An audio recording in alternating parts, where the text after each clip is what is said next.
মধ্যপ্রাচ্যের যুদ্ধবিধ্বস্ত পরিস্থিতি গোটা বিশ্বকে বিভিন্ন ক্ষেত্রে কিন্তু ক্ষতিগ্রস্ত করতে পারে। প্রভাবশালী একাধিক দেশ যেমন রাশিয়া, চীন, আমেরিকা কিংবা ভারত না চাইতেই এই যুদ্ধের মাধ্যমে বিভিন্ন দিক থেকে কিন্তু ক্ষতিকর অবস্থার সম্মুখীন হতে পারে। রাজনীতি, কূটনীতি কিংবা অর্থনীতি আগামী 6 মাসের মধ্যে যে পরিবর্তন হয়ে যাচ্ছে তা তো বলাই যায়। ইউএনের বারণ সত্ত্বেও ইসরায়েল কিছুটা একরোখা মনোভাব পোষণ করছে।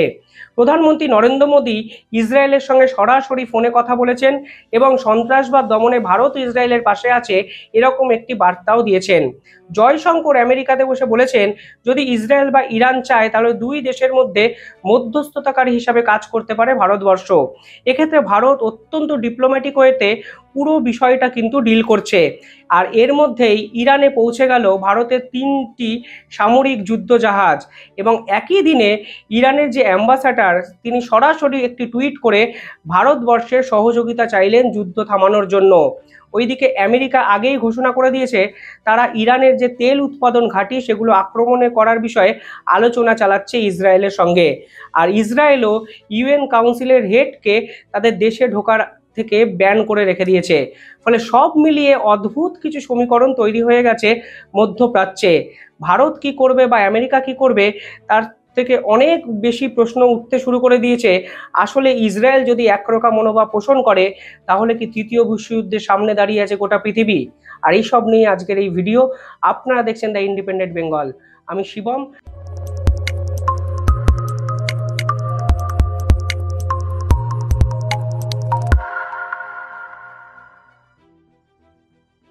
ঠিক কিছুদিন আগে ইরানের সুপ্রিম লিডার খামেনি ভারতবর্ষকে উদ্দেশ্য করে একটি টুইট করেন। সেই টুইটে তিনি দাবি করেন গাজার মুসলমানদের যেমন অবস্থা ঠিক সেরকমই ভারতের মুসলমানদেরও অবস্থা। অর্থাৎ মুসলমানরা ভারতের স্বাধীন নয়, ভারতে মুসলমানরা সুরক্ষিত নয়, এরকমই একটা দাবি বিশ্বের কাছে কিন্তু করার চেষ্টা করেছিল ইরানের সর্বাধিনায়ক। কিন্তু মনে রাখতে হবে সাম্প্রতিককালে একাধিক ঘটনার পর ইরান এবং ভারতের সম্পর্ক কিন্তু অত্যন্ত মজবুত হতে শুরু করেছিল। এমনকি ভারতবর্ষে ইরান ট্যুরিজম প্রমোট করারও একাধিক বন্দোবস্ত কিন্তু করেছিল ভারত এবং ইরানের দুই সরকারই। ঠিক সেখানে সুপ্রিম লিডারের এই টুইট নিঃসন্দেহে ভারতের বিরুদ্ধে সেদিন কিন্তু তীব্র ভাষায় প্রতিবাদ করেছিল ভারতের বিদেশ মন্ত্রক। এমনকি একটু প্রেস রিলিজ করেও বলা হয় ইরানের এই সমস্ত কথা একদম তীব্রভাবে প্রতিবাদ করছে ভারত। পরবর্তীকালে ইরানের এই টুইটের কিন্তু বিরোধিতা করেছিল ইসরায়েল। মনে রাখতে হবে বিশ্বের কোনো প্রভাবশালী দেশই কিন্তু সেদিন ভারতের পাশে দাঁড়ায়নি। কিন্তু ইসরায়েল টুইটটিকে রিটুইট করে লেখে ইরান যেন তার নিজের দেশের মানুষদের কথা আগে ভাবে, ভারত বা ইসরায়েল কি করছে সেটা না ভেবে তাদের দেশের সংখ্যালঘুদের যে অবস্থা সে বিষয়ে যেন বেশি করে ফোকাস করে ইরান। আর এই সব মিলিয়ে ইসরায়েল এবং ভারতবর্ষ পরবর্তীকালে ক্লোজড হয়ে যায়। কিন্তু এই পরবর্তীকালে ইসরায়েল বিভিন্ন ক্ষেত্রে হিজবুল্লাহর চিফকে হত্যা করে, মেরে ফেলে এবং লেবাননের বিরুদ্ধে একাধিক গুরুত্বপূর্ণ পদক্ষেপ কিন্তু গ্রহণ করতে শুরু করে। ঠিক তখনই লেবাননের বা হিজবুল্লাহ চিফের মৃত্যুর পর ইরান ইসরায়েলের উপর 180টার বেশি ব্যালিস্টিক মিসাইল দিয়ে আক্রমণ শানায়। ঠিক এই মুহূর্তে দাঁড়িয়ে জয়শঙ্কর অর্থাৎ ভারতের বিদেশমন্ত্রী একটি ইন্টারভিউ দেন আমেরিকায়, যেখানে তিনি বলেন যদি বিশ্বের বিভিন্ন দেশ চায় কিংবা ইসরায়েল বা ইরান চায় তাহলে দুই দেশের মধ্যে যুদ্ধ থামানোর জন্য মধ্যস্থতাকারী হিসাবে কাজ করতে পারে Bharatvarsha. To be concerned, I'm sure you can say that for a lot of countries. If as part of that concern you can end up doing something about it, again, don't underestimate the importance of communication in difficult times. If there are things to be said and passed on and passed back, I think those are all contributions that we can make and we do. আর কার্যত জয়শঙ্করের এই পাল্টা কথাবার্তার পরেই Iran ভারতের প্রস্তাবটিকে grab করে নিল। কারণ ইরানও বুঝতে পেরেছে ইসরায়েলকে যেখানে ইউএন থামাতে পারছে না সেখানে তাদের থামানো কার্যত অসম্ভব। আর যদি পুরো বিষয়টা যুদ্ধবিধ্বস্ত ইরানে পরিণত করার দিকে এগিয়ে যায় তাহলে কিন্তু ইরানের কয়েক হাজার বিলিয়ন ডলার কিন্তু ক্ষতি। মাথায় রাখতে হবে ইসরায়েলকে 100% সমর্থন করতে শুরু করে দিয়েছে আমেরিকা।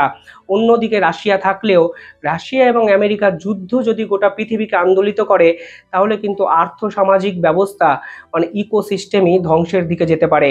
এবং মনে রাখতে হবে এই ইরান এবং ইন্ডিয়া একে অপরের প্রতিও কিন্তু বিভিন্ন ক্ষেত্রে কিন্তু ডিপেন্ডেন্ট। ফলে সব মিলিয়ে এখানে ভারতবর্ষ কি করবে তা কিন্তু লাখ টাকার প্রশ্ন। প্রথমে একটি টুইট করে ইসরায়েলের যে প্রধানমন্ত্রী তাকে একবিংশ শতকের হিটলার রূপে আখ্যায়িত করেন ইরানের অ্যাম্বাসাডার। পরবর্তীকালে তিনি বলেন ইন্ডিয়া ক্যান ডেফিনেটলি হেল্প, অর্থাৎ ইন্ডিয়া আমাদেরকে সাহায্য করুক বা ইন্ডিয়া চাইলেই আমাদেরকে সাহায্য করতে পারে। দেখুন এক্ষেত্রে ইন্ডিয়া এবং ভারতের একাধিক ব্যবসায়ী সম্পর্ক কিন্তু আছে, তা গোটা বিশ্ব জানে। শুধু ভারত নয়, একাধিক প্রভাবশালী দেশের সঙ্গেও কিন্তু ইরানের তেলের ঘাঁটি বা তেল সরবরাহ নিয়ে বিভিন্ন ক্ষেত্রে কিন্তু চুক্তি আছে। এই যে যুদ্ধ আসতে পারে, এই যে পরিস্থিতি তৈরি হওয়ার পরে কিন্তু গোটা বিশ্বের যে কাঁচা তেলের দাম তা কিন্তু বাড়তে শুরু করে দিয়েছে।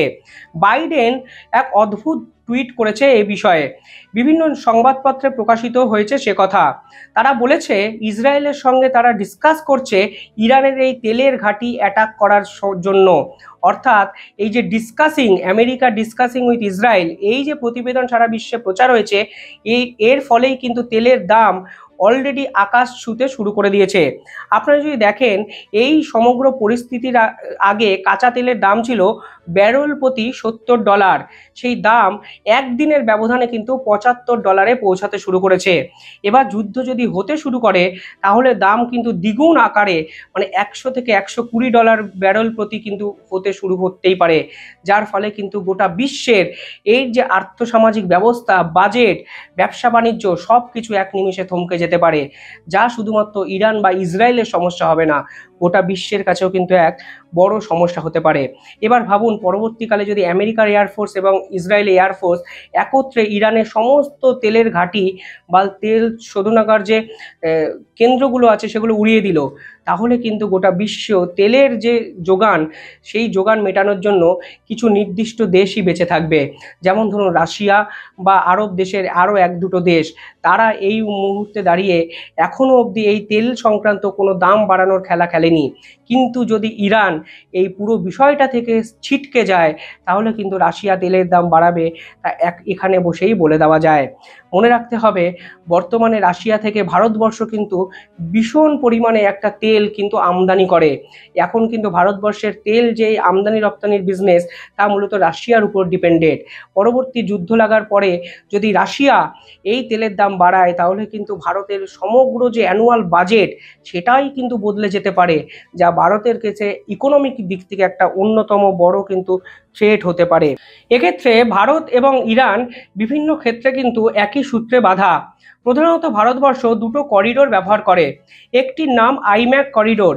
এই আইম্যাক করিডোর অর্থাৎ ইন্ডিয়া মিডল ইস্ট করিডোর, সেটি কিন্তু ইরান উপকূল দিয়ে ভারতবর্ষ ইউরোপ বা মিডল ইস্টের একাধিক দেশে কিন্তু ব্যবসা বাণিজ্য করতে ব্যবহার করে।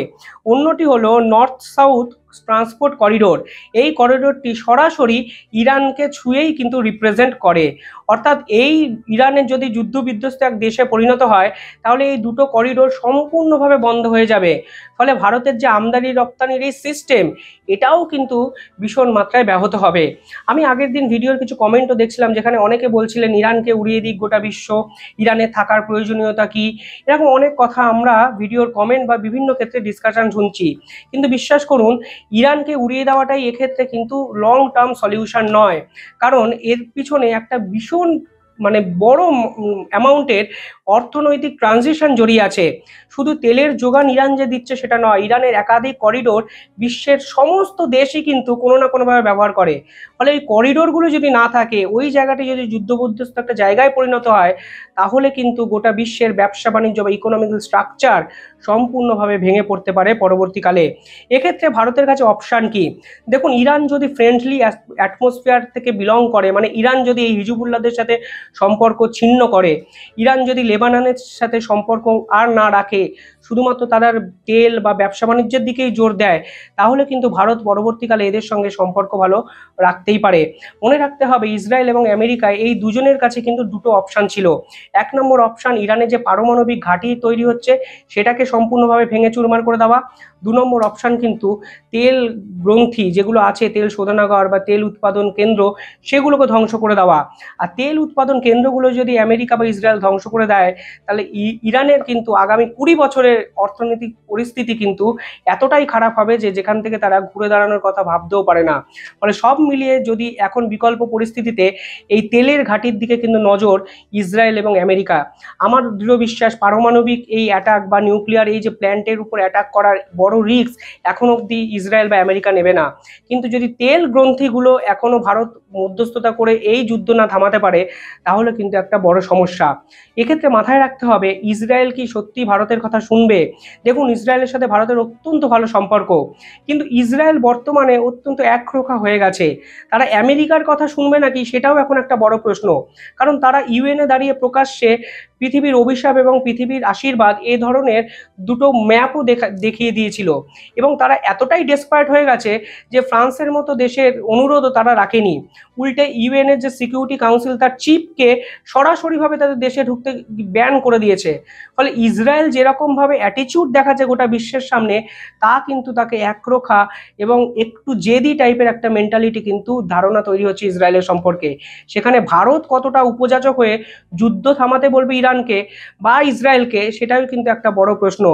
আর এখানেই ভারত কিছু অদ্ভুত স্ট্র্যাটেজিক ভূমিকা নিতে পারে বলে মনে করছেন অনেকে। এই ভিডিও যখন বানাচ্ছি ঠিক তখনই ইরানের বন্দরে 3টে ভারতীয় সামরিক যুদ্ধজাহাজ কিন্তু পৌঁছে গেল।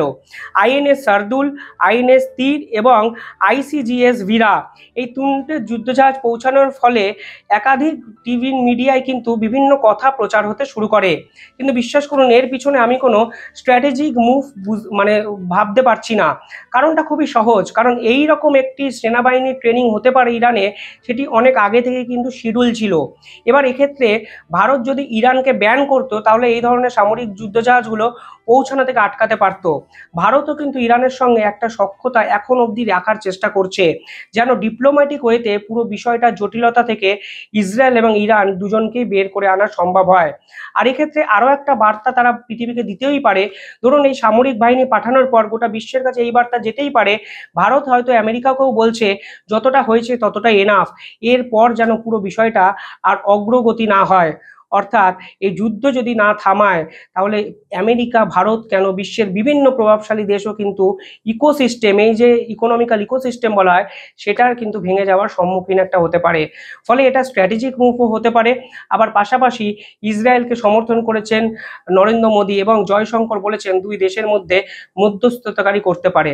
ফলে সব মিলিয়ে দেখুন, এক অদ্ভুত সমীকরণের সৃষ্টি হয়েছে।